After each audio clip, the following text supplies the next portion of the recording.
for some kind of deposit upfront. They're not just going to say, here's 100% of the money.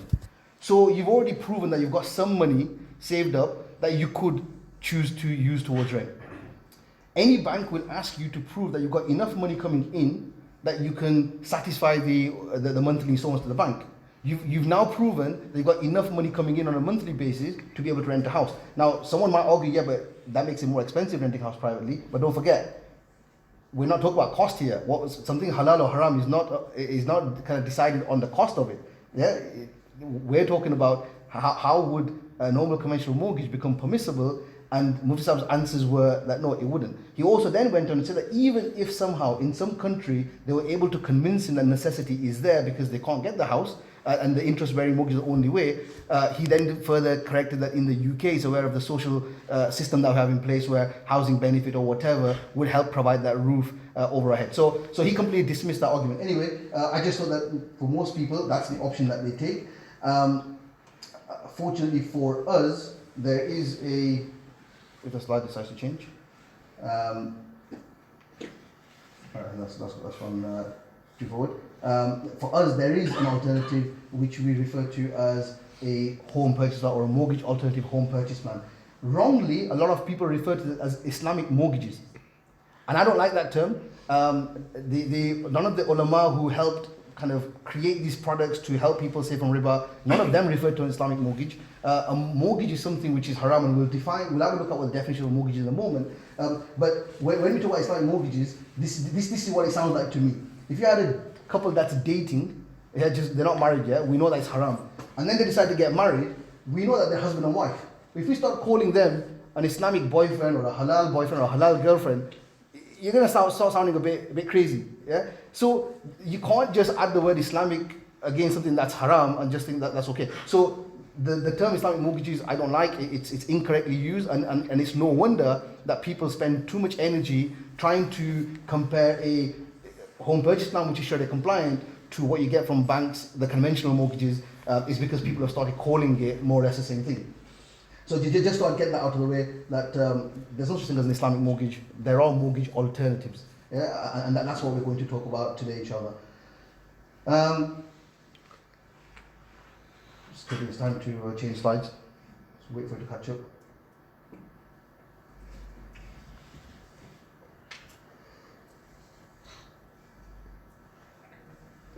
Okay, so I'm not sure if we've missed a slide or not, but here we have. So let's define mortgage. So what is a mortgage? When a mortgage normally is defined as the loan that we take out to buy a property or land. The loan is then normally secured against us. So this is what you would normally go get from a normal bank. Okay, borrowing money is not haram, by the way. If I go to someone and ask for £10,000, that's not haram, as long as I'm only going to pay £10,000 back. Yeah, it's when someone wants to make profit on it, which we refer to as interest or riba, that's when it becomes haram. Giving something security is also okay. The bottom disclaimer, normally in financial services, whenever you see a mortgage advert, they always have to give like a warning. So here we just put a slight twist on it and said, warning, you take out a mortgage, your home in the hereafter might be at risk, which is what we discovered a short while ago. One thing's clear, banks can't lend money, so and I'm talking about Islamic banks, they can't make money on lending money out. So you can't make any profit on lending money. But they have to make a profit because they're a business. And they're not a charity. Businesses are normally set up to make a profit. So what we're going to talk about is how can they then make a profit if they're not allowed to lend money. And the clue in the bottom line, which is they can only make a profit by investing the money, not lend anything. So we talk about property here, so we're going to be talking about them investing in property. So that's how an Islamic bank can make profit. So there are many ways that any organization, any entity can make a profit from property. One is that you buy something and you sell it. And you might know people who are in the property game, they might buy a property, they might do it up a bit, they might sell it at a higher price. The profit is halal. Yeah, you can make profit. So I've used the terms there, musawama and murabaha. Musawama just is an Arabic term for when someone is buying and selling something where they're making a profit, you just don't know how much profit they're making. Yeah, so if you go to any shop and you buy goods, you know they're not giving it to you at cost price. You know that they purchased at a lower price. They're selling it at that's a simple musawama transaction. And murabaha is a very similar thing, but you know how much profit they're making. So an example of murabaha might be, I'm selling my phone, I'm selling it for £500, and I've got two guys lined up ready to pay me. One guy sounds desperate, says, Nizam, I want your phone. I don't have the money straight away. I'm going to pay you in 2-3 months. But you know, and I'm like, oh, why should I give it to you? I've got this guy here waiting to pay me. And the guy says, well, okay, what if I paid you more? What if I paid you £600? Yeah, will you sell it to me and allow me? That's okay, as long as the price is now agreed at £600 and it's fixed and he's only going to pay me £600, nothing more, nothing less. That's what we call a murabaha transaction, and it's permissible. So that's two ways you can make a profit from buying and selling something. Another way we can make profit from property, especially, is by giving it out on rent. Ijara, it's an Arabic word that means to lease or leasing. So again, you can give something out on rent. I'll split that into two.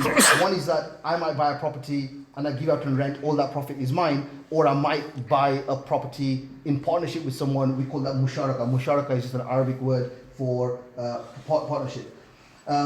So going back to the point that I was making money on money makes it haram.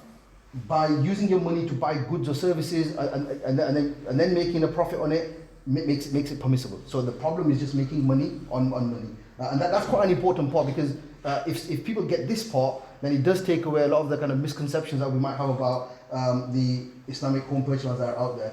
So this is I'm just going to break it down in like baby steps, because I have these conversations quite often, and I know people ring up banks, Islamic banks, and they have these conversations.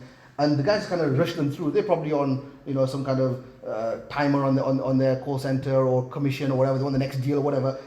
Unfortunately, people don't take enough time out to explain how these things work. So I'm going to go into baby steps just so everyone understands how this works. So musharaka, partnership, is just buying something together. So in this example, I've got 50% of the money, and I go to a bank to buy the other half. We're buying in partnership. We've got musharaka set up. It doesn't have to be a bank, it could be anyone. I might have a wealthy friend who's willing to go into partnership with me. So we call this a musharaka arrangement.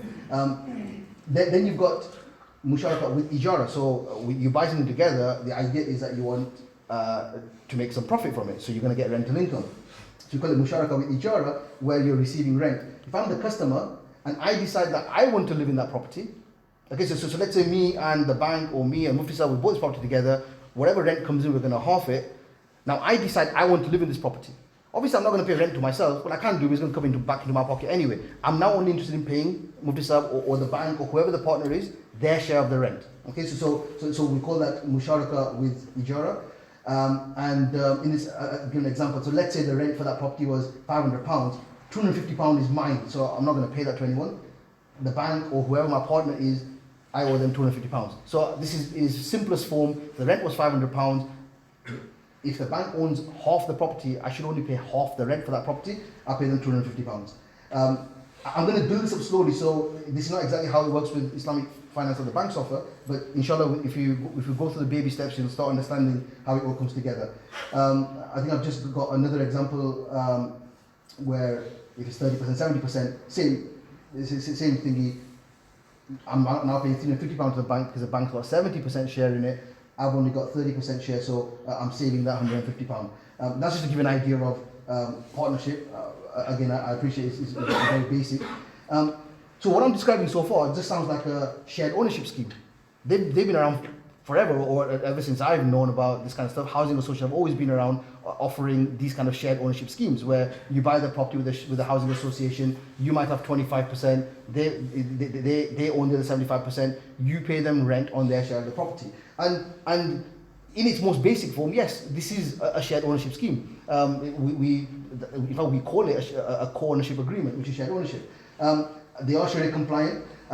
So then the question is, so why do we need banks to come along and offer the same thing then? If the housing association is already doing it, why do we need banks to come along?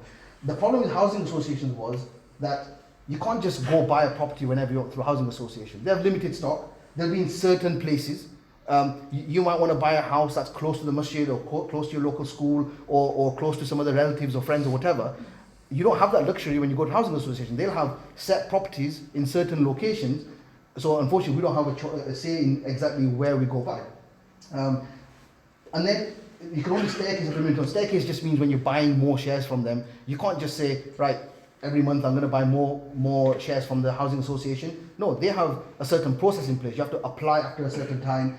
If they agree to sell you more shares, then you buy more shares. Some may never want to sell the property.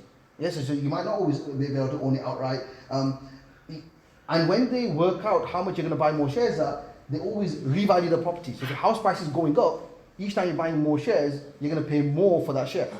It's halal. I'm not saying that this makes it haram. I think this is halal. But we're all human. Like we said, we all like our money. So this kind of stuff is hard for people to digest because it may end up costing you more over time.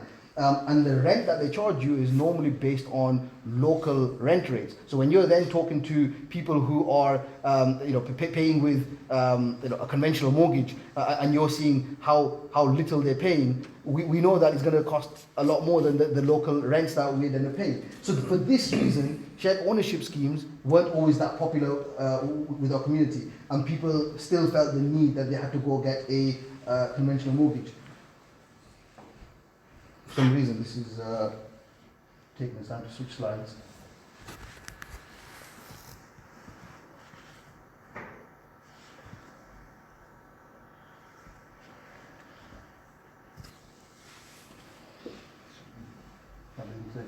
Okay, so we talked about limited stock.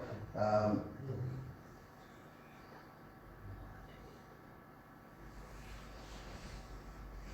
think it's given up on this. Okay, not back. Okay, so now this is where the banks come in, the diminishing musharaka that we talk about. So going back to the difference between the shared ownership scheme, we don't want to remain a partnership forever, which is what could end up happening with a shared ownership scheme through a housing association. We want to own the house. At some point, we want to stop paying them rent. Over the years, you want the partnership to disappear, diminish.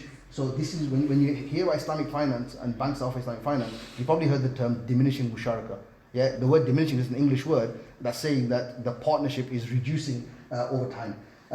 So as you buy more and more shares, we eventually become the owner of the house, and therefore we then don't have to pay any more rent. So the key features, when you have this diminishing musharaka with a bank, you can buy further shares in the property each month. So on a monthly basis, you're paying them rent and something towards the property, so your shares are increasing each month. You can buy further shares from them as an extra shares at each rent review, not like a housing association where you can't buy shares until they give permission. You can buy it out in full whenever you want, so you can sell the property, for example, and move on, and the bank won't charge you any penalties. If you've got a conventional bank, for example, there are penalties when you want to pay them off early or sell early. There's nothing like that in Islamic finance. The scholars don't give permission for that. And on that property side, whereas I said housing association, each time you buy more shares, they revalue the property, house price could go up. The bank doesn't make any profit on the buying and selling of the property. They're only interested in charging rent on their share, and that's their profit. They're not then going to make profit on the increase in value of the property as well.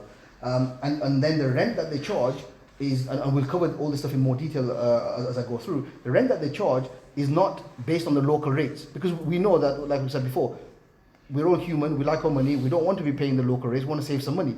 So the rent rates that they charge aren't the local rent rates, they're designed to be somewhat competitive to what people might get from normal banks, not normal mortgages. Right, so rent rate. So how does a rent rate then work? So a bank would normally, like I said, because they're not doing it on local rates, they would normally kind of work out what rate they want to charge across the board. So whether you're living in London or you're living up north in Blackburn, they work out a percentage that they want to charge you on the value of that house. So if a bank says our rent rate is 3%, what they're saying is that if your house is worth £100,000, the rent for that house is £3,000 a year. If they then own half of it, you'll pay them £1,500 a year in rent because they only own half of it. In this example, because most of the time we normally have small deposits, we might put down 20% or whatever. So in that example, if the rent for the whole house was £3,000, if the bank's only got 80% share on it, then they can only charge us £2,400 a year in rent or £200 a month. Yeah. So now if you imagine if you had a house for £100,000 in Blackburn, normal rent would be a lot more than £200 a month. Yeah, but this is give you an idea of why this is good in terms of cost savings compared to what we might get from a housing association or privately renting. The banks will review their rent on a periodic basis. So if I was renting a house now, I'll sign up to a tenancy agreement for 6 months, 1 year, 3 months, whatever. Banks do the same thing. you have a tenancy agreement, and depending on which bank you go with, it's there for a certain period. And after that, they will review what that rent rate is. The rent rate will be adjusted on a agreed profit margin with an agreed index. And this is important because when we talk about Islamic finance, it's not just riba that's haram. There are other aspects in commercial or contract law that are also haram. And there's a term we use called gharar or in Arabic, which means something that's ambiguous, something that's uncertain. If a bank is going to say to you, we'll review the rent every 6 months, in the early days we used to get asked quite often, so what if they decide to double my rent in 6 months' time? What do I do? What if they decide to triple my rent in 2 years' time? For most of us that go down this route, this is a 20-odd year commitment. We eventually want to own this house. So that the bank pre-agrees with you the profit margin that they're going to apply, or the formula they're going to apply when they review that rent. So there's no fear of sudden doubling or whatever. Most banks will use Bank of England's base rate or LIBOR rates as a benchmark when they work in that. So what they'll do is they look at Bank of England's base rate. If a bank's benchmark that, if that's gone up by 0.25%, then they'll increase their rent by 0.25%. So we know that the bank hasn't just made a number up. They're not trying to rip us off. Everyone's in the same boat. Everyone's thinking. Which then leads on to some questions like, hang on, Nizam, this is Islamic finance. You're talking about rent rates, percentages. You're talking about rent rates changing, so a variable. You're talking about Bank of England's base rate. This is beginning to sound more and more like a conventional mortgage. How can that be halal? And I appreciate why people think like this, and it's a good question. So I'll tackle each one at a time. So when we use a percentage to talk about rent rate, it's not something new and just something that applies to conventional mortgages. If you're a property investor and you're trying to work out how much profit you're making from a property, if a property is paying you £5,000 a year in rent and it costs you £100,000, you say my rental yield is 5%. If you speak to an accountant, that's what they refer to it as. So percentage, the percentage doesn't make it haram or anything like this. You just talk about the rental yield.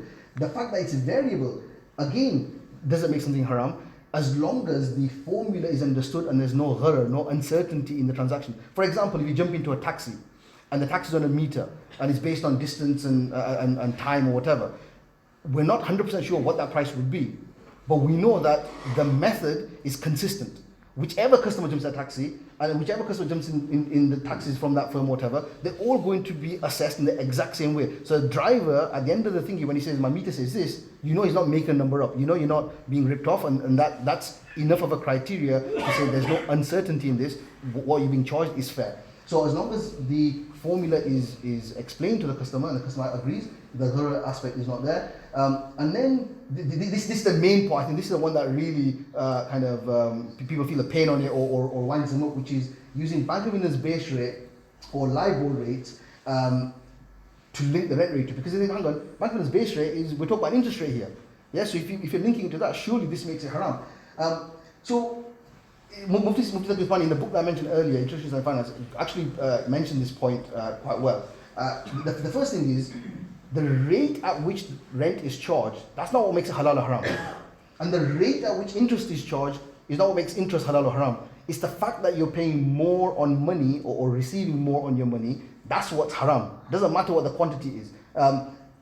If you're drinking alcohol, whether you drink 1 glass or 10 glasses, doesn't make it more or less of a problem. You got a problem, you're drinking alcohol. Now, if you then replace that with milk, right, and so someone's drinking 1 glass of alcohol and he's committed a sin, you drink 1 glass of milk, or you've had the same amount of milk. No, the milk is not a problem. Yeah, and the number of glasses was not a problem. The problem was the fact that it's interest. So the fact that the rent is benchmarked against LIBOR rates or Bank of England's base rate does not make that a problem. This is just a measurement. It takes away the gharar aspect, which also is important from a sharia point of view. Like I mentioned, any ambiguity in a contract would make it void from a sharia point of view.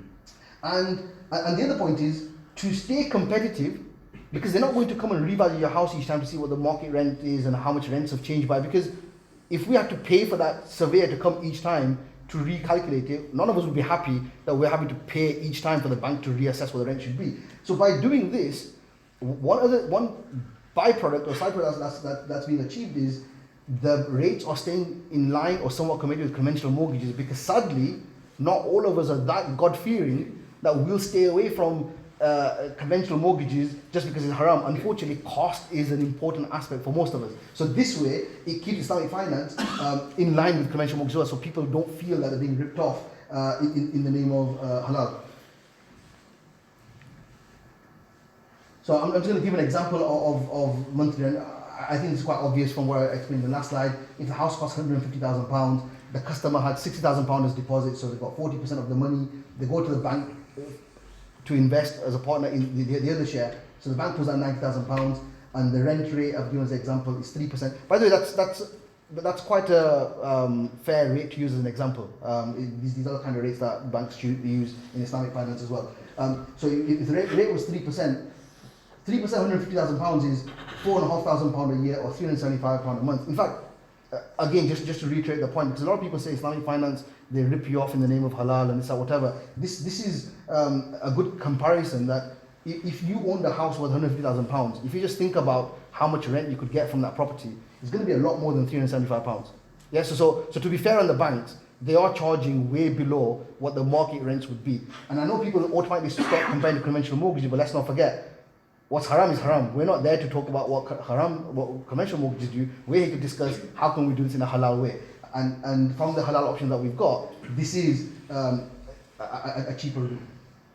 So going back to the example, the annual rent for someone who owns 60% share in a property and the bank is charging 3% a year in rent, their annual rent will be £2,700, or equating to £225 a month.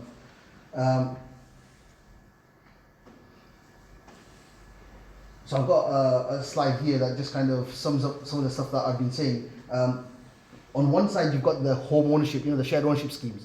They would be the ideal, pure, if there's pure Sharia compliant version of home finance, where you both own the property together, you buy and sell shares at the market rate, you pay rent at the market rate. That's true profit and loss sharing, which is what Islamic finance should be about. But it's expensive, right? For those that have the ability to do it, that would be the ideal model. On the other side, we've got the haram option, which is you own the property on day one, you pay them interest, there's no certainty on the rent, they can change their rent each time Bank of England's base rate changes or whatever. We know that's haram. So Islamic finance, the Sharia compliant options, the dimension musharaka that we're talking about, sits somewhere in the middle. Yes, so you've got the best of both worlds. You've got the Sharia compliant aspects from this side, and you've got the cost benefits from that side, and there's like a hybrid product which is Sharia compliant. So some of the benefits of the dimension musharaka, I might have already covered this stuff. You're buying the property at the same price that the bank paid for it, so you're not paying anything extra. Just reiterating that point, because some people do think that it's going to cost them more if the house price goes up. You can make further acquisition payments at every rent review.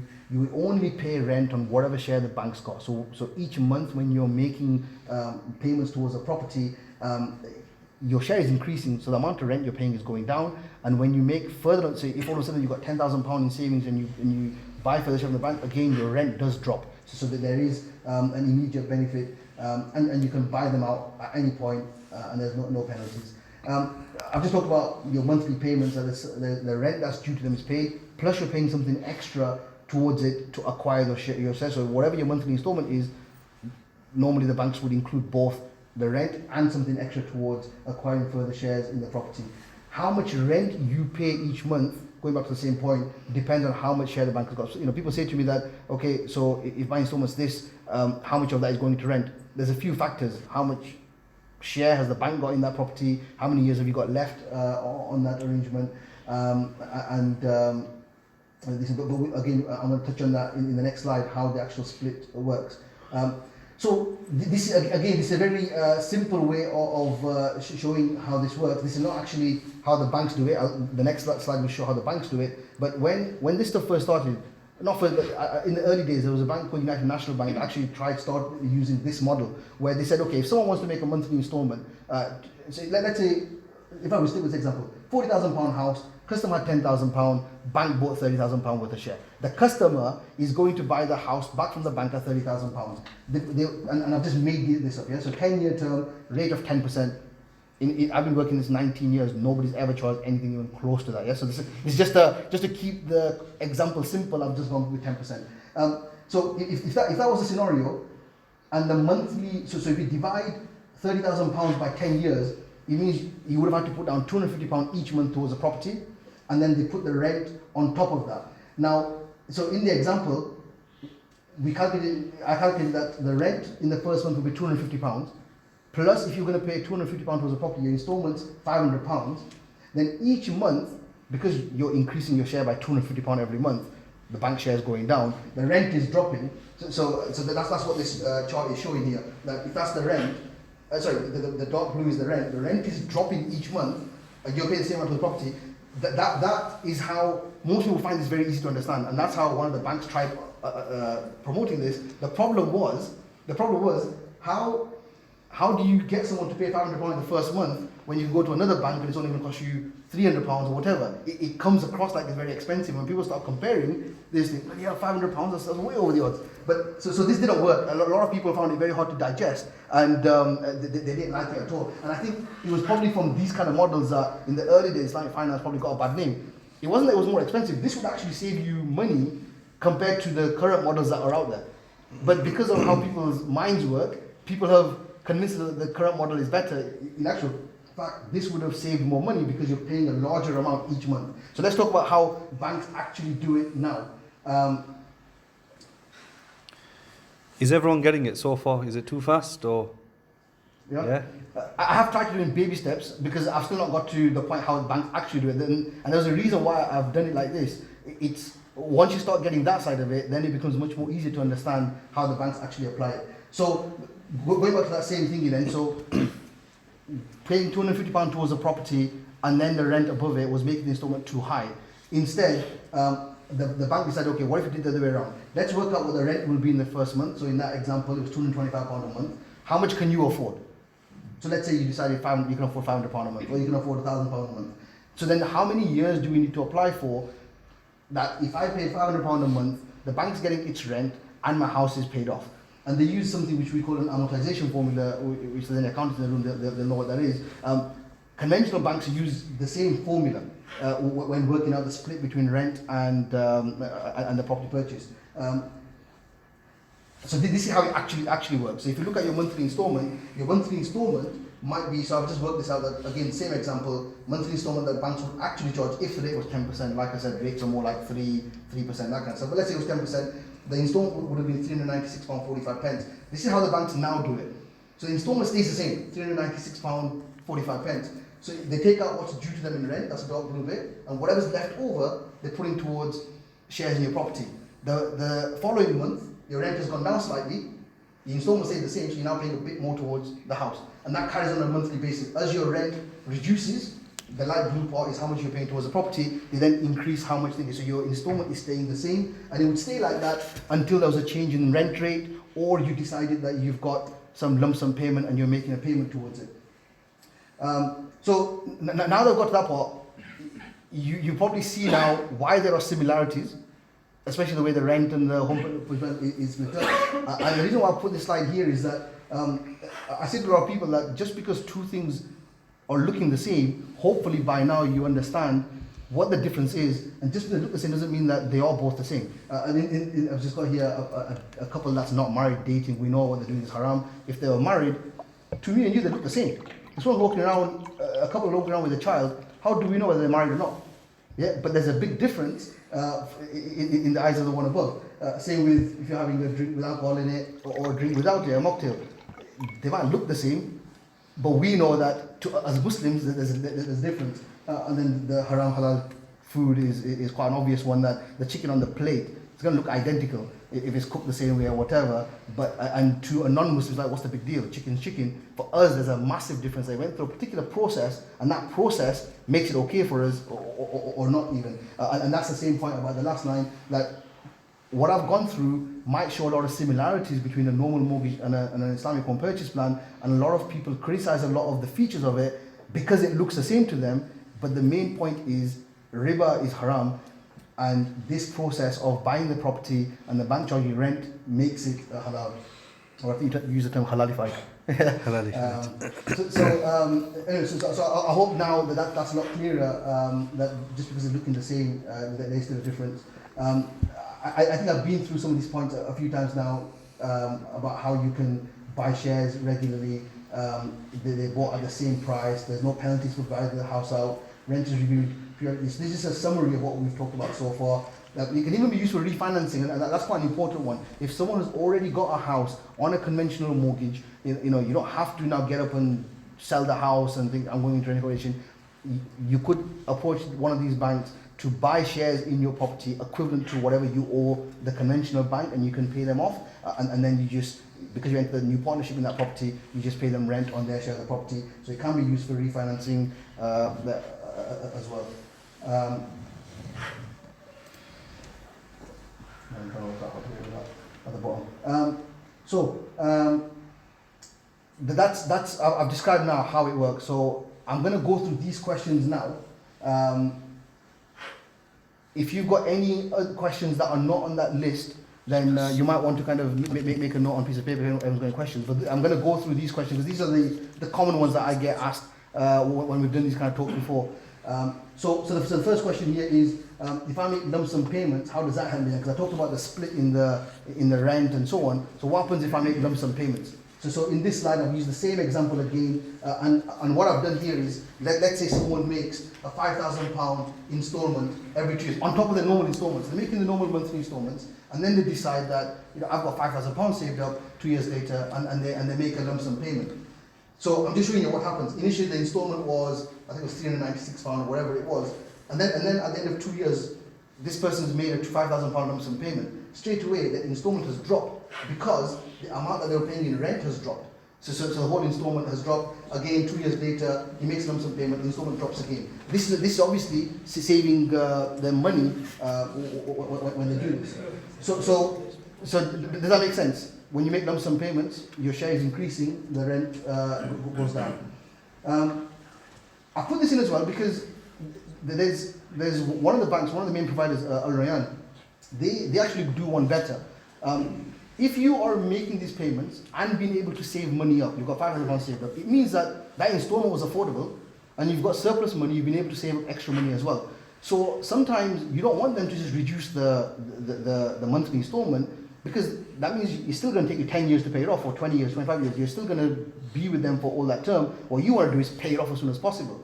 So with Al-Momineen, they actually give you the option that, what if I kept the installment the same because I can afford it anyway, right? But the extra money that I'm now going to pay you, reduce the term, because I'm paying the house off faster. So in this example, the installment, if you know the previous screen, the installment was going down each month. Here, I've kept the installment the same, but the amount you're paying in rent is reducing, which means you're paying more and more for the property each time you do it, and you're then actually paying it off in a shorter time frame. I think on here, I did make a note how many years it's reduced by. Someone can quickly work it out. I think it's about 7 years, something that you reduce the term by, just by doing that. And here I've just summarized the same point, that if you kept the full term, in that example, you would have paid in those 10 years £17,500 in rent. And then in the example where you're making £5,000 every 2 years and your installment was dropping, you're still saving money because you're acquiring the shares faster. You would have paid a total of £12,500 in rent. And then the last example I gave you, where you kept the installment the same but reduced the term, because you paid rent for a short number of years, you've saved even more money and you've only paid £10,500. So by making those lump sum payments, you've gone from, if it all stayed the same, from £17,500 to £10,500, you've saved £7,000 just by making those lump sum payments of £5,000 every 2 years in this particular example. Is that clear? And then the other question I get asked quite often is about the property value. So we talked about that the bank does not charge you any extra when you want to buy shares of them. So they will always buy the house. So if the house was originally £100,000, they're always going to sell it to you at that price of £100,000. Even if it's worth £300,000 30 years later, they're not taking any share in the profit. So the question that comes up is, okay, what if the value went down? Would I have to still buy at the same price, or would I pay at less? And the answer is you still buy it at the same price. And then they say, hang on, if it's an investment, they should take the loss when it makes a loss. That's one of the conditions of investments. But that also gives them permission to make a profit as well. Right? So we can't have it both ways, that we don't want them to make a profit, but we want them to make a loss. What they're saying is that there's two types of ownerships, and I think this is the differentiating point. We know what shirkatul aqd, which is when we talk about contract law here, when someone enters a business partnership, then you always have to value that partnership if you want to buy the other party out and so on. But when we talk about shirkatul milk, where you own a asset together, as part of that partnership agreement, you can pre-agree the details of that partnership. Say, how do you exit that partnership? And you can agree that that if I want to buy you out, I will buy you out at this price, or I will buy you out at the market value at the time. So you can either fix it, or you can say market at the time. As long as you've agreed the details of that partnership at the outset, then it's absolutely fine. There's no problem. In fact, before Dimshi Musharaka, the first banks, United Bank of Kuwait and HSBC Amana, when they launched, they used to use the model just pure ijara. There was no partnership. They owned the property outright. Even with their model, although they owned it outright, the ulama gave permission that if the customer is making payments towards the property, and it's not buying you shares because it's not partnership, don't forget. So any money you were giving them, they were just holding on account as an amana, hence the name HSBC Amana when they were doing it. Any money they were holding, ulama gave permission for the bank to reduce the rent by the same proportion as a gesture of goodwill to make the product competitive. But now we've got Dimshi Musharaka, it makes it easier. You're just buying shares each month and your rent is reducing. So you get that point that it is okay in a partnership to pre-agree the price, and because you agreed to buy £100,000, for example, whether it's worth £80,000 later or £200,000 later, you've agreed to buy £200,000, and as Muslims, we keep our word. We don't default on our promises. The other question that comes up all the time is, why is it so difficult to get to acquire an Islamic home purchase plan? And there might be some element of truth, but most of the time they're exaggerated claims. If nobody qualified, how are these banks ever going to make money? Anyone with common sense will think these guys want to make money. They need to be buying properties and charging rent if they've got any chance of making money. So anyone with common sense will know that it can't be that they don't help anyone. They do. Maybe individual circumstances of individuals might be such that they can't help. They're smaller banks, so naturally they're going to be more risk averse. If you imagine, I'm not a property investor. The very first house I go to see, I will check everything. I will be extra thinking, what if I can't sell it for this price? I will be scared of making that first move because I've got hard-earned money. I'm buying a property. What if I can't sell it? What if I can't get someone to rent? I'll check again. Someone who's a property dealer who's always buying and selling properties, they'll probably see a property that looks like a good deal, and they'll make a decision like that. They won't even prepare a second thought. The difference is like their attitude to risk. A smaller bank obviously is going to be a bit more cautious because they've got smaller funds to pay with. They've got to be a bit more careful. If one or two properties go wrong, that could affect the whole balance sheet. Whereas a big bank who's buying thousands of properties, for them if one or two go wrong, it won't make into a deal. So yes, they are slightly more risk averse. Islamic finance generally is higher risk than normal mortgages. I'll give you some examples. We've not talked about this in the talk so far. If you went to a normal mortgage and you missed a payment, the bank will charge you interest on that missed payment as well. And that interest, so you're already paying interest on the money you've borrowed, and then you're paying interest on the payments you've missed. We call it compound interest. So the interest is building up. In Islamic finance, where we're talking about bank in a partnership and they're charging you rent for the use of that property, if you miss a month's rent payment, what can they do? They can't charge you interest on that missed payment because that would be haram. For those people who claim, and people used to, hundreds of people don't say this anymore, but people used to say stuff like, oh, they've just renamed the word interest and call it rent to make it halal. No, there's genuine difference. But let's just say that was true for one moment. There's no such thing as charging extra rent on a missed rent payment. That would be a ridiculous thing to do as well, right? Because it's not normal, and it will be termed as riba. They did. So it's riskier for the bank because there's no such deterrence. When someone misses payments, there's nothing they can do about it. With a normal bank, you go there and if someone defaults completely, not going to pay you, they can keep piling the interest on a monthly basis. If it takes, they go to court, they're going to apply for a repossession order, whatever. Let's say it's taken 6 months to get to that point. That interest will keep piling up. And Islamic bank is just sat there like shaking, like if they don't pay, we're losing money here because they can't. There's no deterrent in that sense. So it is riskier for them.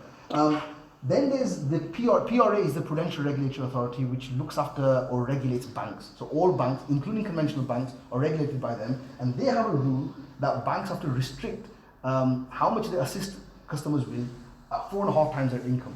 So when people say to me that Islamic finance is making it more difficult, conventional banks are okay, there's probably some exaggeration there, because the PRA rules apply to conventional banks, not just Islamic banks. So even they have to restrict one another. There will be some cases where you can't get more than 4.5 times someone's income, and even Islamic banks, some of them will allow you to go 4.5 times income, but they have to restrict. So 85% of any work they do has to be made below 4.5 times. So there will be some lucky 15% ones, that is probably your higher net worth people who got lots of surplus income. They're the ones that might get away with more than 4.5 times their income. But that rule applies to all the banks. And then the last point, FCA, the Financial Conduct Authority, which is there to protect consumers, so people like me and you, they also have their own set of rules, and banks have to adhere to them. And they make sure that every customer that goes to a bank, the finance that they take out is affordable for them. And where most people slip, because I try and help people all the time get finance, where most people slip is affordability. Now, the way I see it is, if it's not affordable, then it's not a bad thing that the bank is saying no to you. Common sense will tell you that you're probably better off not taking it up. But unfortunately, when it comes to this kind of stuff, we strip it of the common sense. So here's an actual example. This is exactly how a bank would normally work it out. So if we look at the FCA rules, you have to look at customers' monthly budget and add on a stressed payment. So I'll explain what I mean by stressed payment.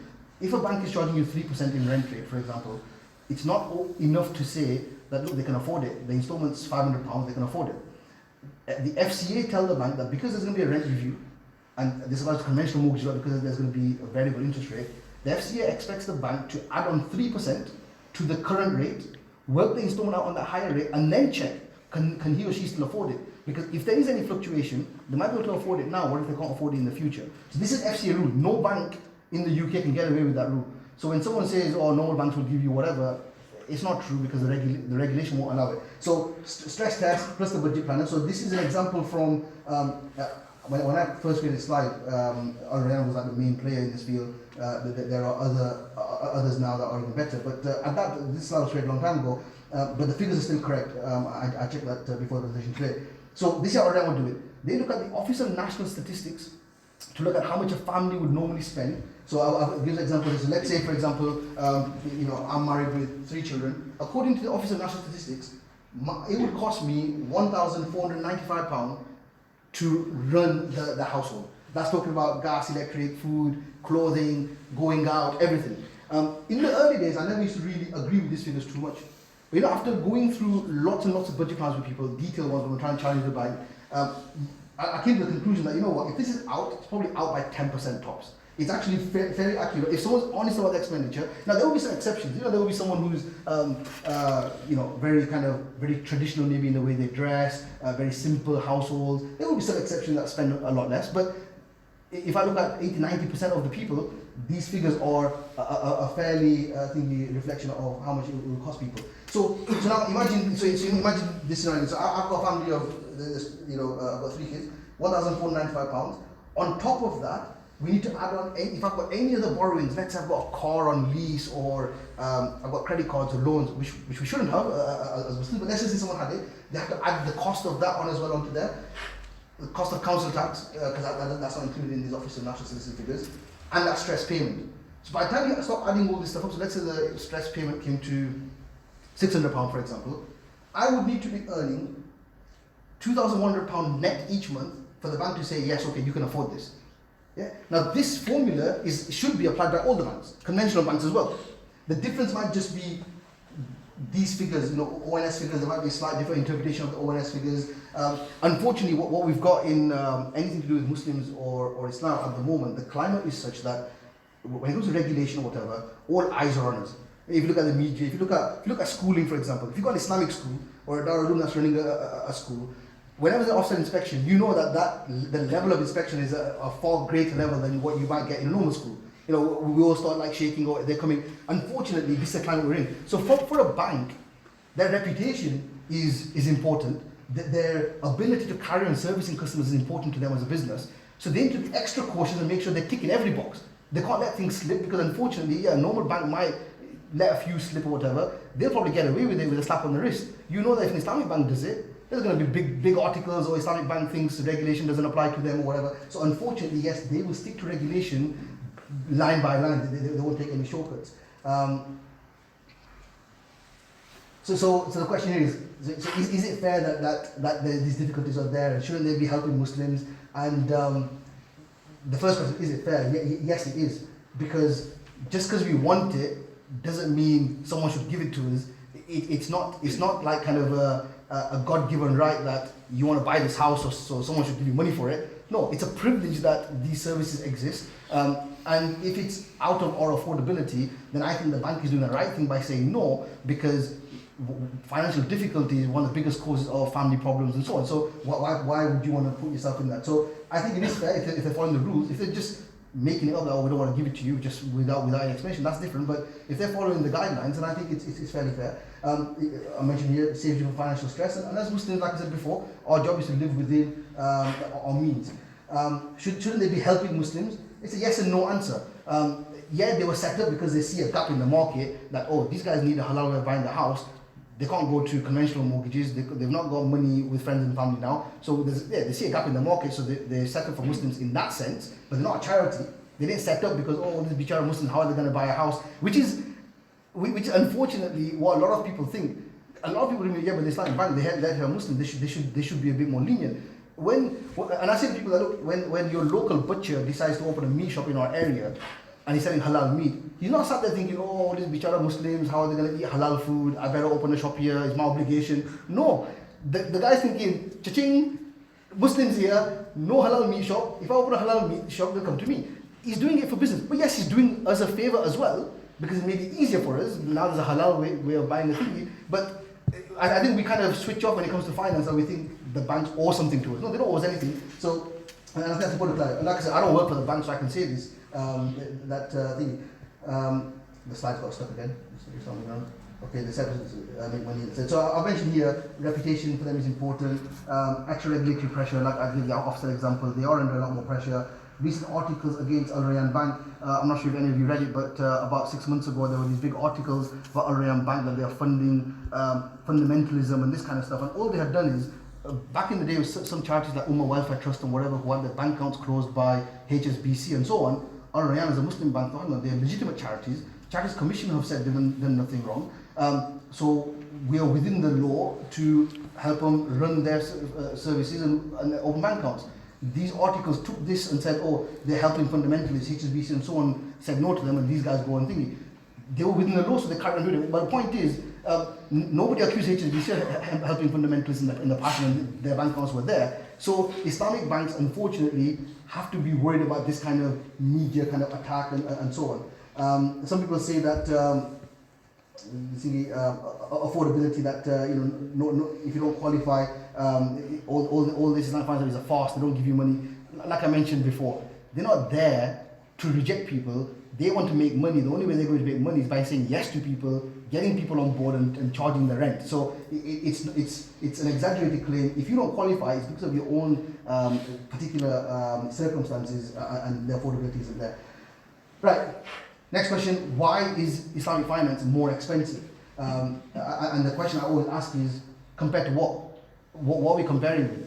We're lucky this kind of option is there. And I remember the reason why me and Mufti are doing this talk together is Mufti went to Mufti Uthmani's talk, or some friends of his went to this talk with Mufti Uthmani, where it's about 2 years ago for Ramadan, where he talked about how upsetting he found that Islamic finance had such a good opportunity in the UK because there's a lot of government support in it, and unfortunately because of the lack of uptake from Muslims, banks withdrew from it. Obviously, when he was in the UK, involved with these banks, there was HSBC Amana, there was Al Burak, there was Bank of Scotland and NatWest, Lloyds, TSB at the time. All these were high street banks that entered Islamic finance, and they all left because there wasn't any money to be made in it. So from his past knowledge, he thought that Islamic finance is now dead, and that's when Mufti Ismail had a talk and said, Nizam, so are there still banks doing it, and who are doing it? I think Mufti was talking about getting ulama together to create a new bank or something, and that's how we go into these conversations. So the point being that there are banks out there, and we are privileged that these banks are there. what are we comparing against? There are no other halal alternatives, so the comparison doesn't count. You can't compare apples and oranges. Lack of competition. In any business that is out there, there's only a handful of people doing it, the cost is going to be high. When every other institute is doing it, the costs are going to drop.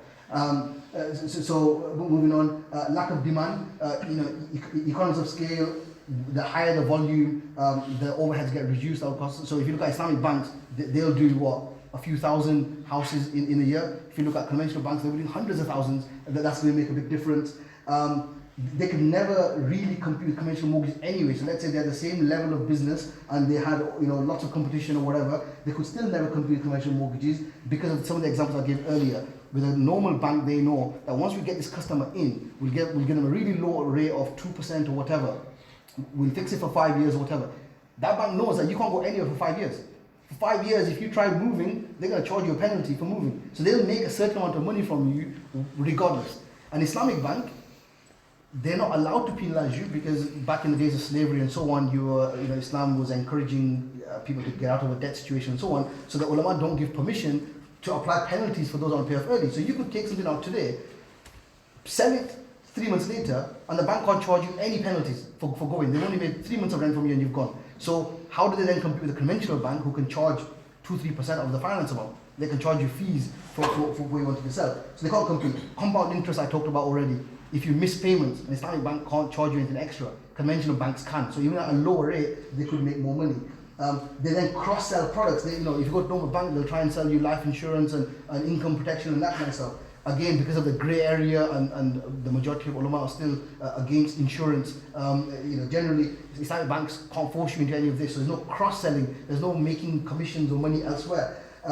And then there's the cost of the legal aspect and even the sharia compliance cost. Every bank that offers Islamic finance have an internal sharia board who monitors what the bank is doing on a regular basis, and then they have an external board, because don't forget the ones that are employed by the bank would want to keep a job, right? So they've got to be careful how bullish they can get with the bank. So we're not saying that these ulama are kind of influenced by this, but there is a risk. So they have to have an external sharia board as well, supervisory board, that once a year or whatever the agreement is, they randomly do audits. Okay, let's see your files. Are you still complying with sharia rules? So that comes with a cost. I mentioned legal costs because with a normal bank, it's simple. The customer's going to buy the house. It's their house. You just got a legal charge on it. In Islamic finance, you're buying the property together. That comes with legal costs. And then the next one is the important funding sources. I mentioned on the next slide, but an important fact that I've just put there, one of the banks, Gatehouse Bank, that offers Islamic home purchase plans, believe it or not, 70 to 80% of their total customers are non-Muslim. Yeah. So whilst we're talking about why is it so difficult, why is it so expensive, right? That 70 to 80% that's going to Gatehouse Bank are not going there because it's cheaper or more expensive or whatever. And they're not even going there because they're scared of Allah, that riba is haram, so I better go for something halal. No, these guys are not even Muslim. They're going for it because it's not true that these things are not flexible and these things are too difficult, and it's not true that these things are a rip-off and too expensive. It's for that flexibility that is non-Muslims get attracted to it. You have to talk about funding source. So I said one of the main reasons why they can never compete is, along with the other mentioned things, is the funding, where they get the money from. Conventional banks borrow money from the money market. When we talk about Bank of England's base rate and we say Bank of England lends money at 0.75%, or the LIBOR rate, which is the rate that banks exchange money with each other at, they're going to get those rates. So if you've got a conventional bank that borrows money at 0.75% and then says to their customers, we'll give you an interest rate of 1.5%, they're making 100% profit, right? Right? Sounds like a very low rate, they're making 100% profit. Then you go to an Islamic bank who can't borrow money from, I'm not fully fledged, there are some like HSBC, Amana, when they did it, they weren't a fully fledged Islamic bank. If you look at the current banks like Al-Momineen, Gatehouse, these kind of banks, they're fully fledged Islamic banks. So everything that they do is supposed to be sharia compliant, not just a contract with us, from start to finish, everything sharia compliant. So they can't borrow money on interest, otherwise that would be haram. So how do they then get their money? Well, the money's got to come from somewhere. You don't just have an unlimited pot of money, right? So where does that money come from? They've got shareholders, they have to attract investors or depositors. Why would you go, let's say someone in this room was a millionaire. Why would you want to give your money to these guys without a return? Because you can do a lot of things with your money. You can go buy your own property or whatever. So the bank's got to give you some kind of decent return for you to think, okay, you know what, I'll put it there. It's easy investment, I'll get something back, whatever.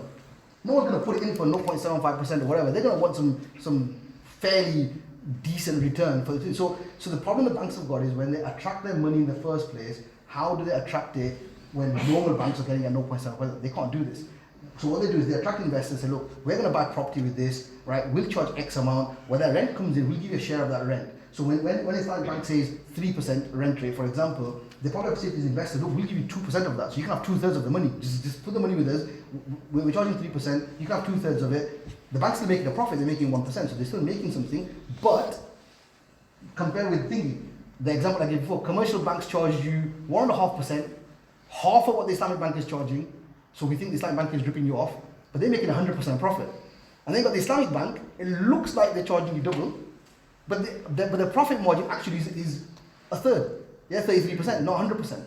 So, and this is the point that a lot of people miss, that it looks like they charge more, they're actually making less profit. And the proof in the pudding is, if you look at banks like HSBC, Amana, Lloyds, TSB, all the non-Muslim banks of Islamic finance, why did they leave the Islamic finance market? Especially HSBC, Amana, because I was around when they were doing it. They were doing a phenomenal amount of business. They were attracting lots of business accounts and so on as a result, because historically, a lot of our people did cash dealings, whatever. They didn't want to be involved with banks, and the ones that did, they went to a billing society, whatever.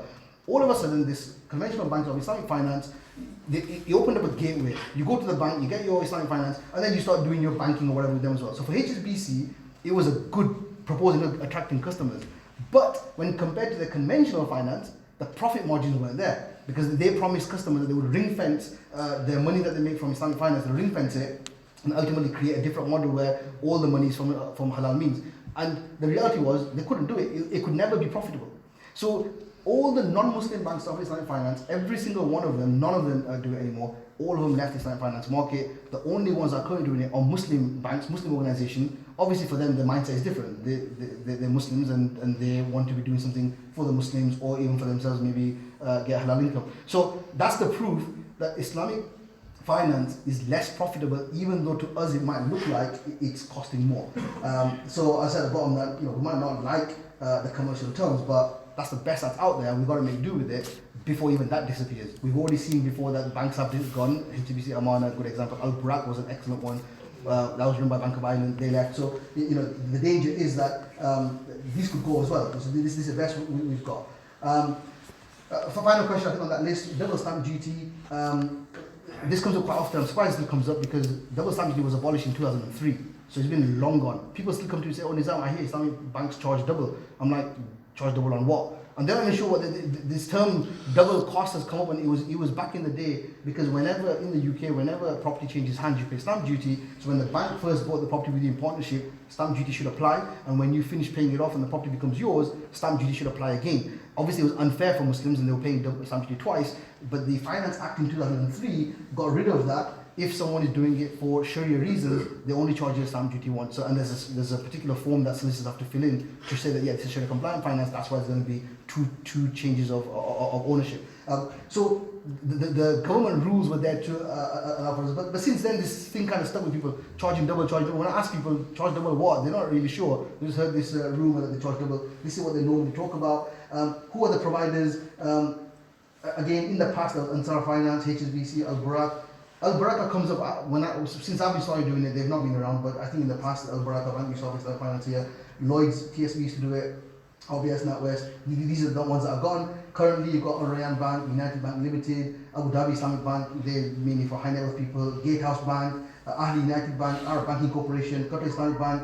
Offer these are banks of Islamic finance. Like I said, some might be for certain niches, high net worth individuals or certain communities, but there are banks of Islamic finance.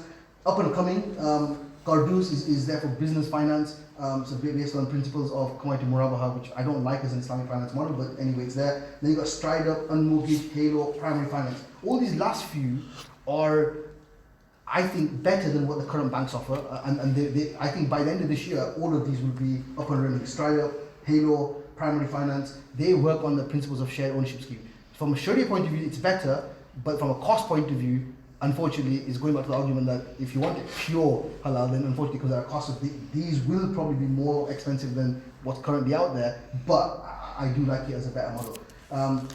Again, just summing up that table, what I've just talked about now, the shared ownership scheme type stuff, Halo, whatever, most expensive. There are cheaper options, but they're haram. So this is a good compromise. You've already seen that table before, so I'll quickly skim past it. And then I think that this is the final side. I think just reiterating the same point that unfortunately, when you're trying to make something halal, it does come with an extra cost. And here I've used chicken. This is an old example. I think this over a year ago. I went to Morrison's website because I was talking to a customer and he was like pecking away at me for a bit. So why does it cost a bit more? So I was explaining that, look, there's a process, and that process comes at a cost. And at that time, we checked on Morrison's website, normal chicken drumsticks were costing £2.72 a kilo. The halal ones were costing £3.50. Because those halal ones needed someone to be physically present, saying Allah's name on each one, whatever, and that slows the process down. There's an extra labor cost, and this cost has to go somewhere, right? Whereas the conventional, so just the machine, chickens are flying down and just getting their head chopped off, whatever. Obviously, they're going to produce at a lower cost. So, unfortunately, and in fact, I did a percentage. That's nearly 28.7% more expensive. But we never go there and think, you know what, they're trying to rip us off because we're Muslim and we're halal, they're trying to rip us off. No, we accept it that, look, you know what, it's going to come at a cost. Right? In fact, a better example is, I found out more recently, lamb costs double than pork. If you go in a supermarket aisle or go on their website, that's where I checked it, pork was roughly £5 somewhere a kilo, lamb cost £10 a kilo. I'm not even talking about halal lamb, just normal lamb, costs £10 a kilo. Now, if we want meat, we know pork is not an option for us, right? So we're going to have to look at other stuff like lamb or beef or whatever. It's costing double. We're not going to start saying, right from that, you know what, these are, because we're Muslim, they're ripping us off, they're trying to charge double for lamb, so I'm going to start eating pork, which is what we're doing, by the way, with Islamic finance and conventional mortgages, or they're trying to charge more, so I'm just going for haram anyway now, right? And I think this is the part that I always try to say to people that, look, cost, it should not be a decision maker in this kind of stuff. Yeah, if there's 5 halal options, then yeah, go for the cheapest one, that's fine. But you can't compare a haram one with a halal one and then think it's the cost of being a Muslim. And I think the most important point, the ayat in the Quran about Allah reduces riba, we might think that on our calculator we'll be saving X amount of money by going for the conventional mortgage. That's our common sense trying to teach us this. But we know that Allah has told us that riba will always reduce our wealth. In the same way that we talk about charity, that Allah increases charity, our calculator will tell us that if you give money out, that's money gone, so you're going to become poorer. But our faith tells us no, by giving charity, you're going to become wealthier. Allah's going to give you more in return, and we accept that. Final point: nothing makes it worth waging war with Allah and His Messenger. So that's it. That's all the things covered. I'm not sure if there's any question that came through. If there's any other questions from the sisters' side, if they just send them through, inshallah. Do you read the questions out so they can hear the questions? Okay. Oh, these from the sisters. Do you want them written down, or can we just... Better written down. There's a pen and paper there. So the first question here is about student loans. Like I said, the early part of the conversation, I'm not really an alim. I've sat through a very basic course in Islamic finance, so probably not my place to answer these questions. What I will say is this has been asked to Mufti Uthmani before, and I know of his response, so I'll share that with everyone. He didn't think it was permissible because when we talk about the rate of inflation, actually I think it's changed now, but when I was at university, the interest on student loans was charged at the rate of inflation. So the argument used to be that it's not really riba, it's just the value of money. So they used to charge interest at the rate of inflation. It didn't matter how that interest was worked out, paying back more than what you borrowed was haram. So that was the opinion then, and I know there's been efforts in the last few years to try and introduce Islamic versions of student loans, but the difficulty is how do you get a Sharia compliant version of something if there's not a tangible asset? Everything we've talked about today has been based around property or something, so there's a tangible asset that the bank is able to buy and sell on with a profit or give out on rent. How do you do that with a loan? In fact, that goes back to the very essence that giving back more than what you borrow is haram. So the strictest position would be that it wouldn't be permissible, but do speak to your local scholar to see what their opinion is. Read out the question. Yeah, so I was saying that the student loan being haram or not. Just read the questions. Okay, the next one is the help to buy ISA halal? Barclays do one for first time buyers. So there's a very good website if someone is interested in Islamic finance called Al-Qalam. alqalam.org.uk, I think, or just alqalam.org. It's a website that just focuses on.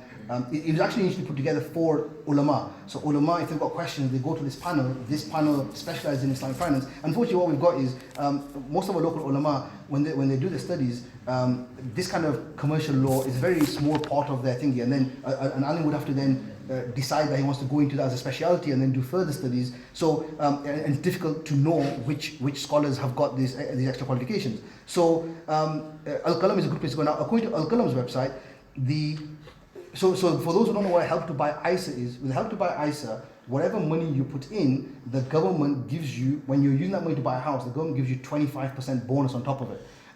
So the Al-Qalam ulama, their opinion is that bonus they get from the government is considered as a gift and is halal, because it won't be, so in the example here is Barclays do one for first time buyers. It's not Barclays that give the 25%.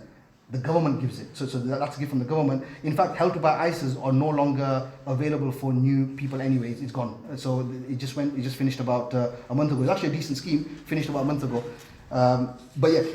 One final point, if you receive any profit on the ISA, as in normal interest, that's haram obviously. Yeah, so if the ISA is paying interest as well, the interest is haram, but the gift you get from the government, that's permissible. Next one, if you already have a house, is this finance okay to buy another house? Is this type of finance halal for buy to let?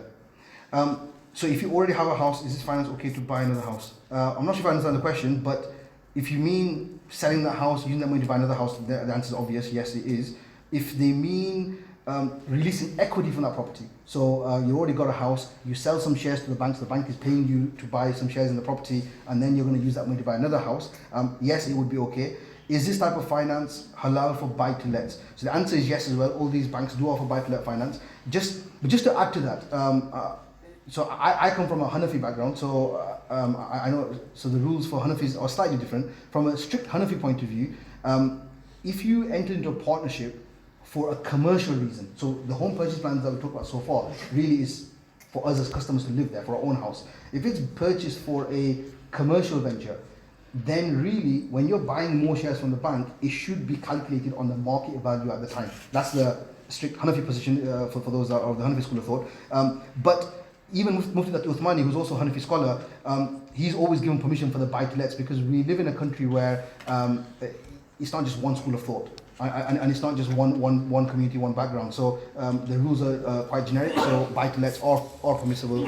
Yes.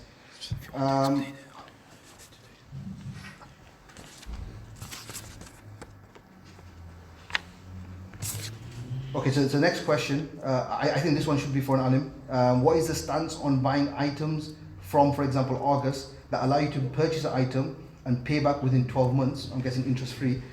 If not paid back by 12 months, then interest is applied on it. If not allowed, what to do with the items?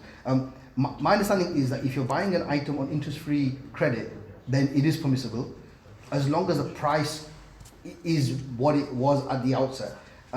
Once you agree, if that price is going to change, so for example, if the 12 months go by and they're going to charge you extra, then that's not permissible. In fact, most ulama would say to sign a contract with interest clauses, even if it's going to be later on, would not be permissible. And an example of that is, we talked about Help to Buy ISA in one of the questions just then.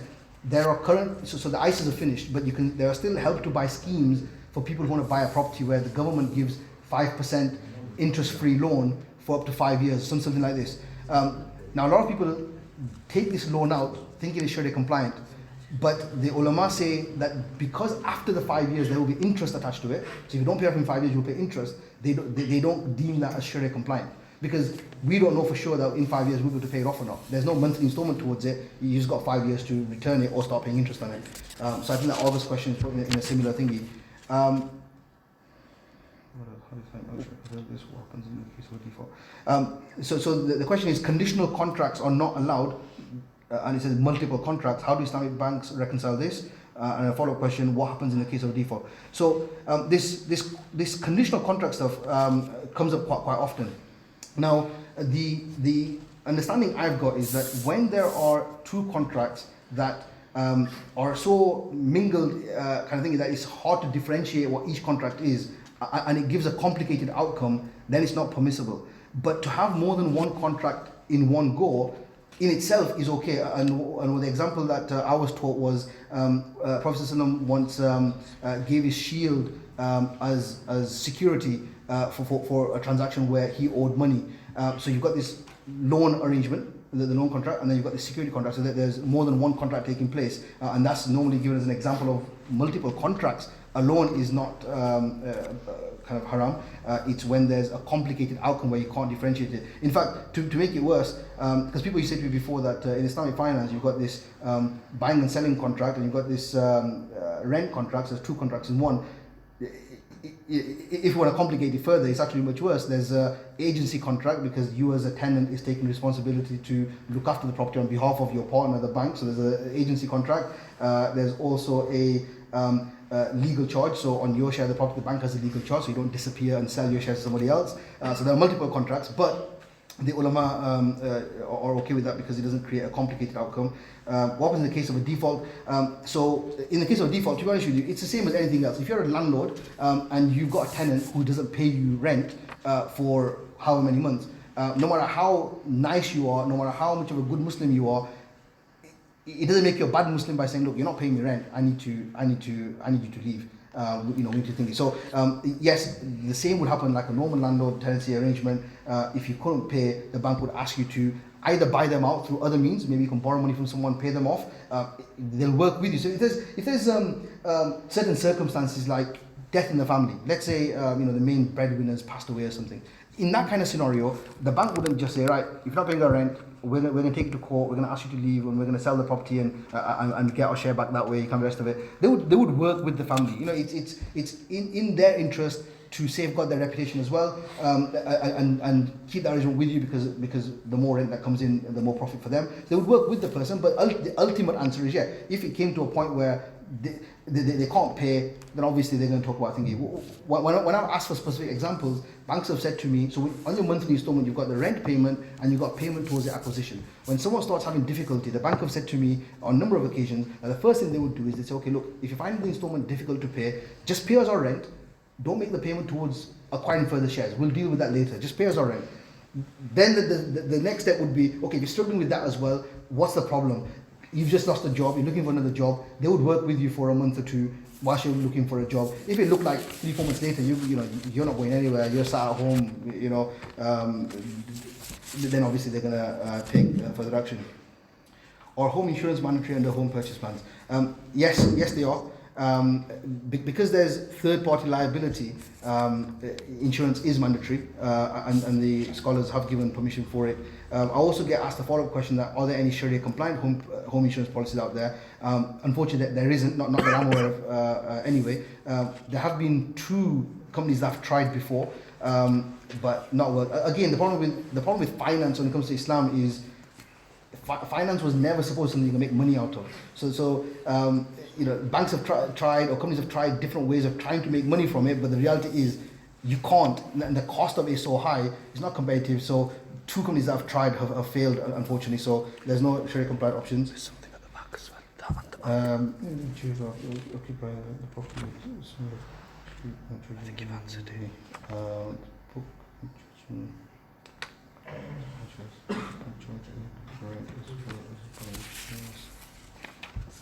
Okay, so I think the first question is, because the rent is being charged for occupying the property, would this be similar to a high street bank charging you for lending you money? No, so I think we've kind of covered that, where the bank has actually bought a share in the property. To charge rent on a share of the property is absolutely fine. Whether it's a bank or a person, it doesn't really matter. Whereas a normal bank is not buying any shares in the property. They are just charging you for borrowing money, which is what makes it haram. Falls on conventional mortgages.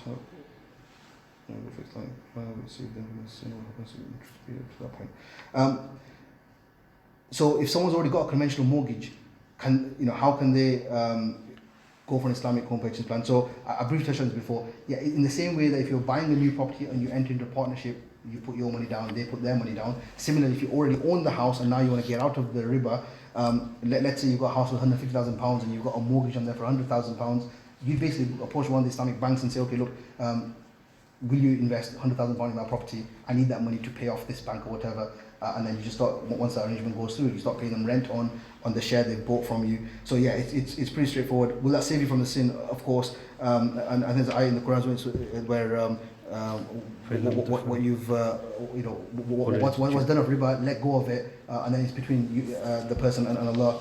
If they don't let go of it, then take heed of war from Allah and His Messenger. What happens to the interest paid up to that point? Like Mufti said in his talk, that we do tawbah, isn't it? Astaghfar for it.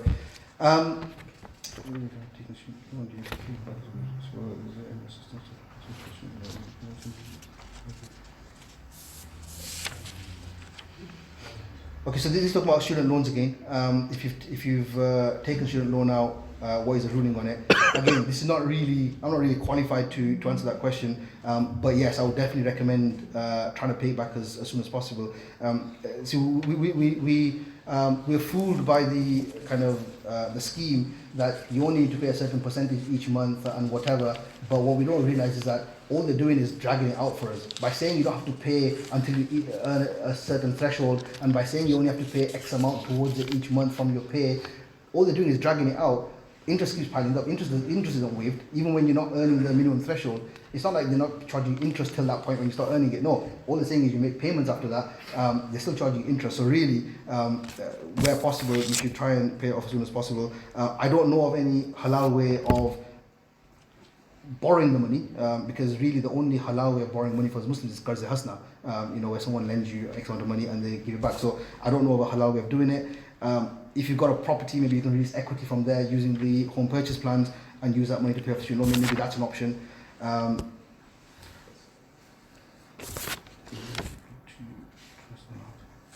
The next question about loyalty cards and whether they're okay, leading people to possibly interest-related stuff. I don't know. I think for this kind of stuff, you could just contact Darul Ifta at the Darul Uloom. I think loyalty cards normally just give you points, so I think that stuff is okay. It's when if you're talking about store cards, then yeah, it's the same rule as credit cards and whatever. You're going to pay interest on it. It's going to be haram.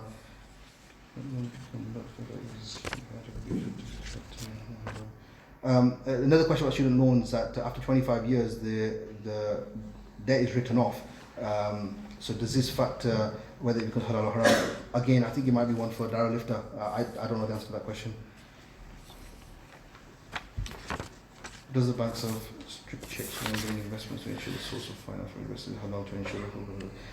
So the question here is, when the bank gets investments in from people, do they have any strict checks in place to make sure that the money that comes from the investors is also halal? So everything's halal from something. I don't think they do. So there's no secret in that. I think it's like with anything else. When you're selling goods or services, let's say you're a businessman, you're selling items, you don't really question your buyer, where you get your money from, whatever. You just assume that it's going to be because if he or she had haram earnings, that's between them and Allah. Our job is to make sure that our transactions are on Sharia terms, and same for the banks. So they attract the money using Sharia methods. Who puts the money in? There's no way of them vetting that process.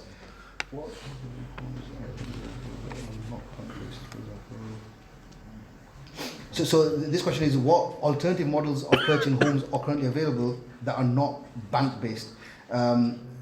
So I mentioned on the last slide, Stride Up, Primary Finance, Unmortgaged. I think they changed the name now. I think it's Ray Homes, Halo. These are companies. They're not banks. These organizations I mentioned, they're not banks. They are institutions that were set up to kind of fill the gap, because the banks are regulated by the PRA. So some of the rules that we talked about earlier that are a bit strict and people find it hard to get the finance on. How do you get around that? So these organizations aren't then regulated by the prudential regulator because they're not banks. They don't have a banking license.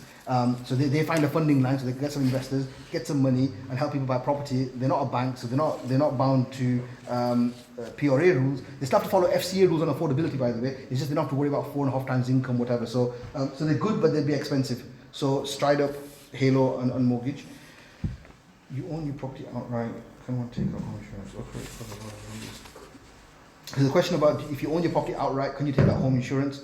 I I would suggest, I don't want to answer that question, I would suggest that either you write to Darul Ifta Blackburn or that Al-Qalam website I mentioned, might be worth checking. There's lots of questions that people have asked before and the ulama have already answered, so the answer might already be there.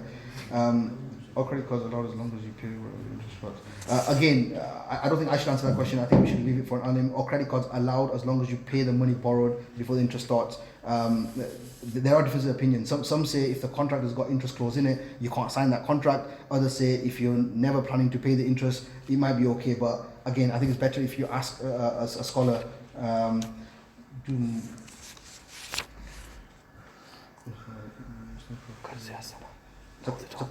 Yeah, Qarz Hasana. Oh, okay. Do masjids give Qarz Hasana? I don't know of a mosque, but it would be awesome if a mosque did offer that.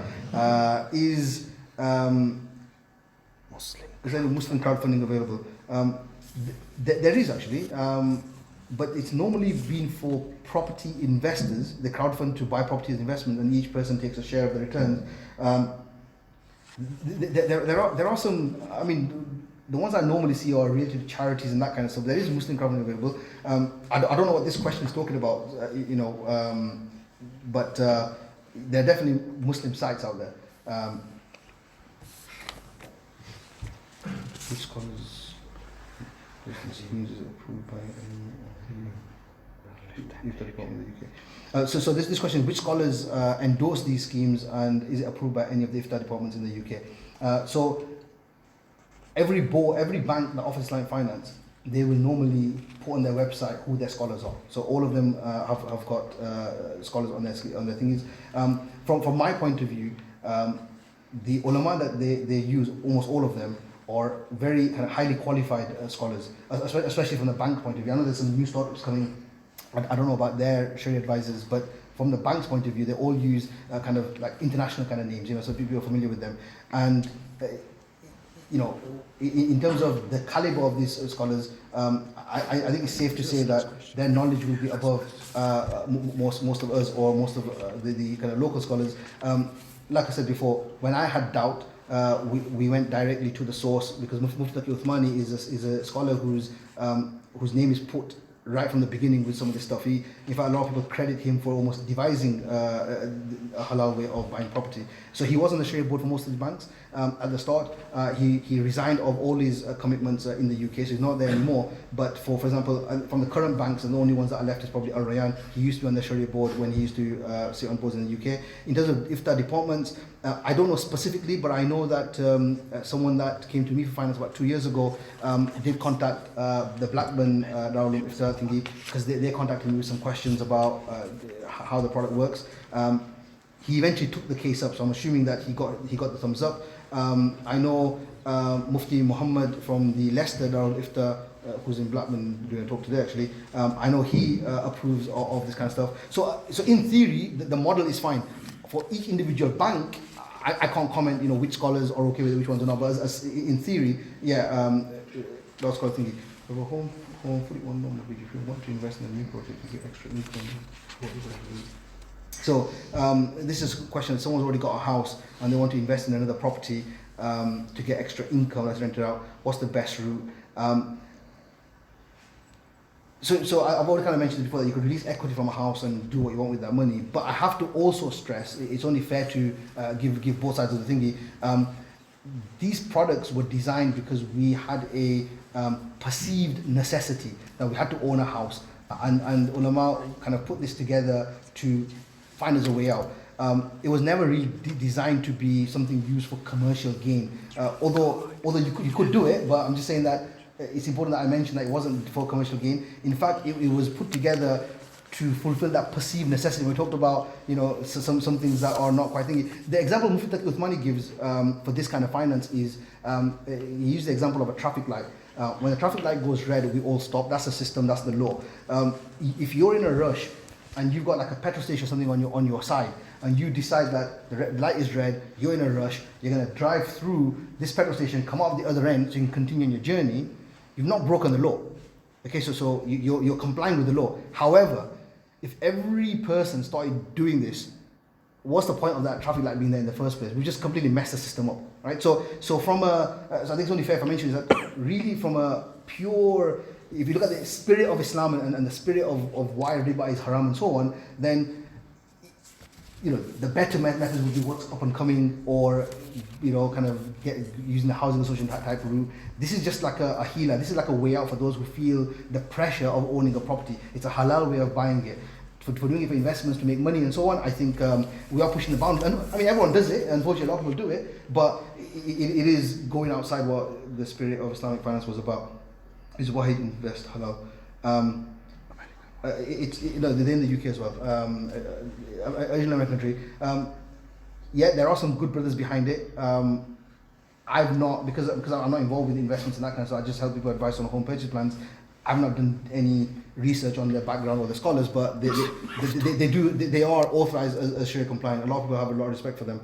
अगर 1 लाख मकान का है तो आप हलाल कर दे सकते. So the property is 100,000. Okay. Can they get it? Can they get it? Yeah, I think there's lots of different things that come into this: income, how much deposit they've got, age, all these things. So I think this is a more individual question. The bank would have to understand the circumstances before they say yes or no to it. I'm surprised at the questions, man. I didn't do my talk properly.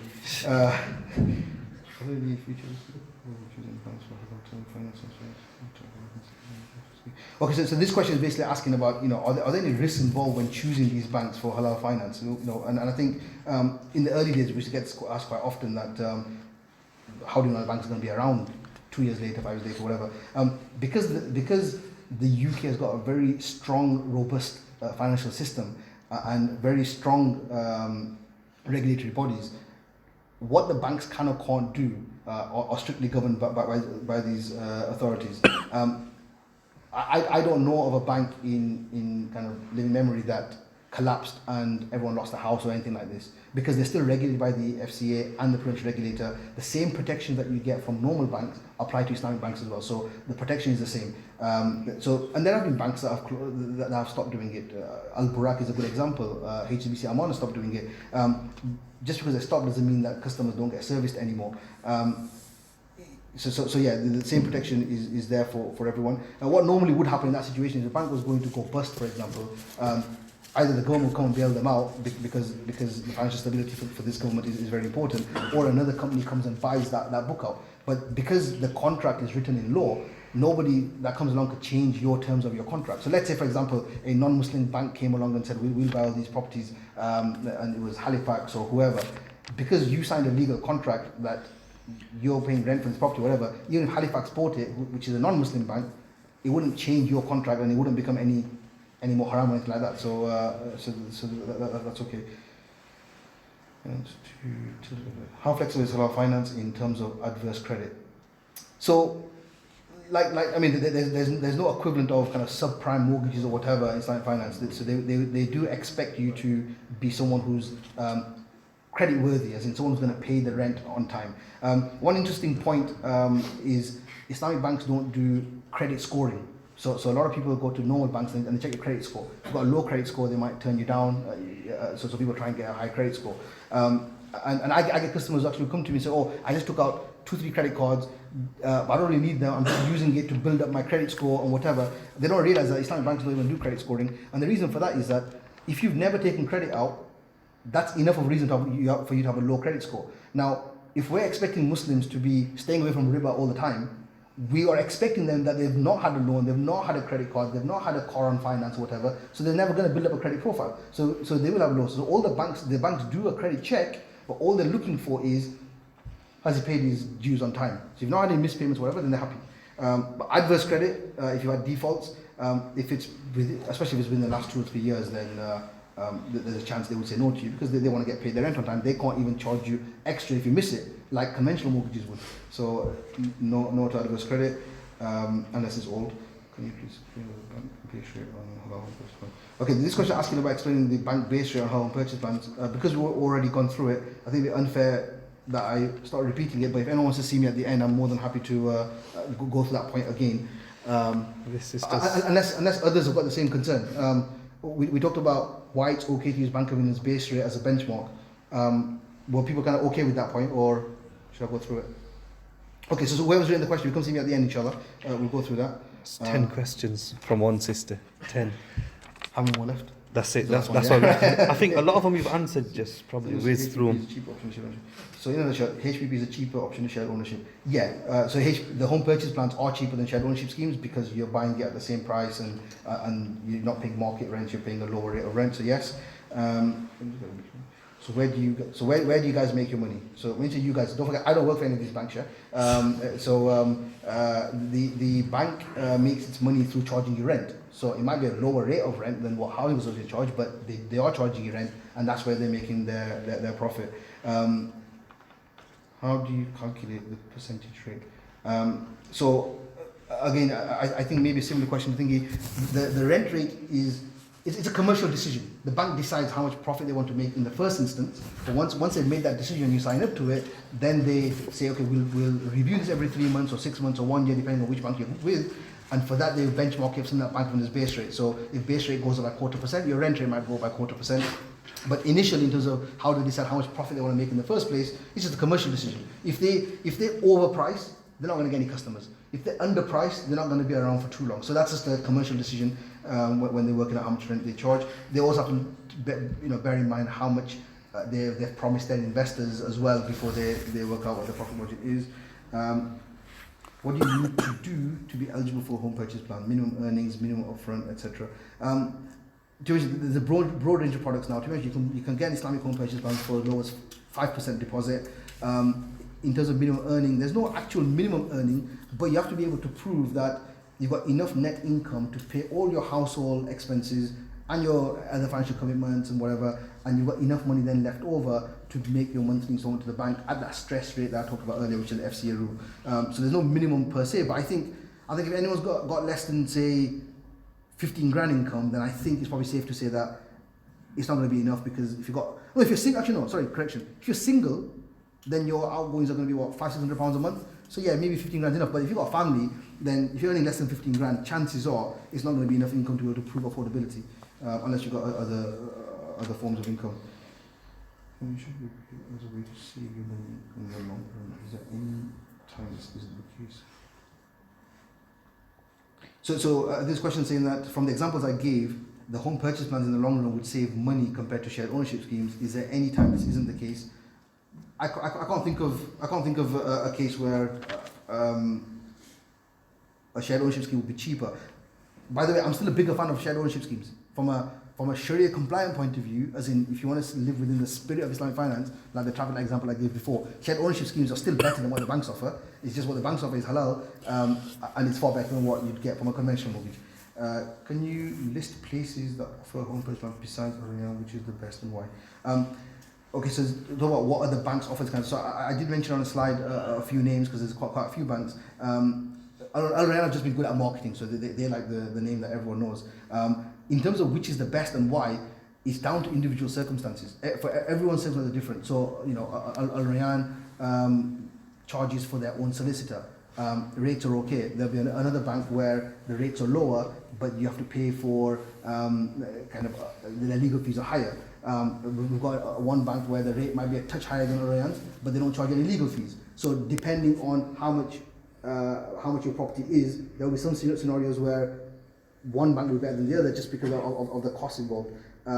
So some banks have fixed rates where they don't do a rent review for like 5 years or whatever. That might be brilliant for some people, depending on their risk appetite. For others, they might have the wish to pay off as soon as possible. Make lump sum payments regularly. If there's no rent review, I said you can make lump sum payments at each rent review. If there's no rent review for 5 years, you can't make lump sum payments. For that person, the 5-year fix is not a good product. They need to go for something else. So I think that's more an individual thingy. And banks can give advice on that. I can give advice on that as well, but that's not what we're here to today. Can you set up kids' banks Islamically? Again, you'd have to contact the Islamic banks directly to see what options they've got for kids. I can only talk about home purchase plans here. Some people say Islamic banks are closest thing to halal, but not legit 100% halal due to extra fees or processes. Okay, this is about some people say that Islamic banks are the closest thing to halal, but not legit 100% halal. That's probably a bad way of terming it. I think a better way to understand it is the example I gave about the traffic light. That it is sharia compliant. You're not breaking the law as an Islamic law, but it doesn't fulfill the spirit of Islam. I think that's what this person is trying to say. That it's not within the spirit of it all, but it is definitely Sharia compliant. The best way would be the shared ownership type stuff that I talked about, or save the money or borrow from friends and family. That would be the ideal method. Home insurance is haram. How does this fit in? Doesn't that mean it is not Sharia compliant? Because it's a bit like driving a car. If you drive a car, you need to have insurance in place. It's mandatory. But we still make that choice of owning that car or whatever. So, that doesn't make the product like haram or anything. That's the condition that has to be met when there's third-party liability. Can we investor have shares in what funds the home purchase plan? You said Gulf investors. Anyone can put money in with Islamic banks. Some of these have these treasury accounts. If you've got large amounts of money, they have these kind of deposit type accounts where they give whatever money you put in, they take a share of the profits they make. So anyone can do it. You have to go to individual banks and they'll have their own kind of offers or whatever. I think that's the last of the question.